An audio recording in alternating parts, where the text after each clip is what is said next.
Hi everyone, how are you? Бүгінгі сабақта сіздермен мақал-мәтелдерді талдайтын боламыз. Мақал-мәтел ағылшынша proverbs, яғни үш тілде мақалдарды айтайық. Өзіңізге ұнайтын мақал-мәтелдеріңізді астына комментарийға жазып қалдырсаңыздар болады. Үш тілдегі нұсқасын жазсаңыздар да болады. Немесе бір тілдегі нұсқасын жазып қалдырсаңыз болады. Оны үш тілдегі нұсқасын жазып тауып жіберетін боламын. Олай болса бастайық. Ең бірінші мақал ол білім туралы айтайық. Күш білімде. Знание сила. Ағылшынша нұсқасы knowledge is power. Бұл жердегі knowledge деген білім деген сөз. Power деген күш. Қайталайық.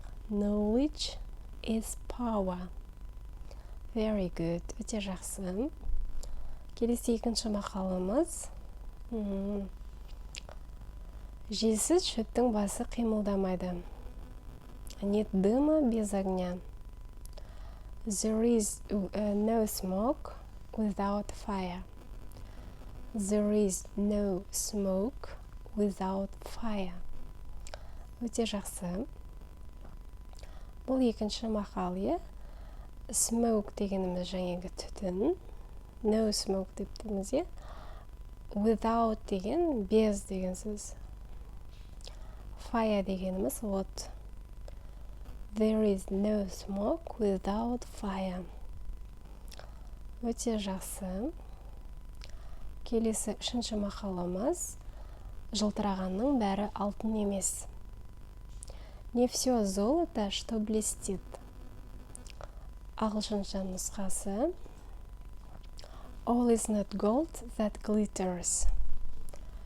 All is not gold that glitters. Gold дегеніміз алтын, glitters деген жарқырау. Яғни жарқырағанның бәрі алтын емес. Өте жақсы. Өздеріңізге жазып алсаңыздар да болады.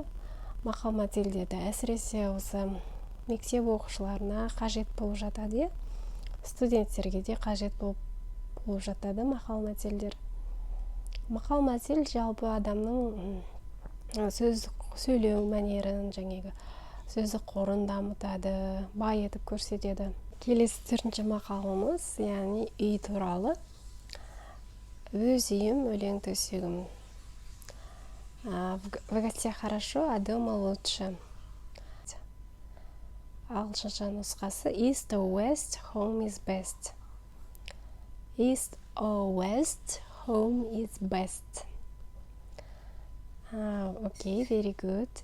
Енді келесі мақалымыз, бесінші мақалымыз дос туралы болмақ. 100 теңгең болғанша 100 досың болсын. Не имей 100 рублей, а имей 100 друзей. Ағылшынша нұсқасы Friend is need is a friend is indeed. Өте жақсы. Бүгінге осы 5 мақалды талдайық. Өз мақалыңызды комментарийға жазып қалдыруды ұмытпаңыз.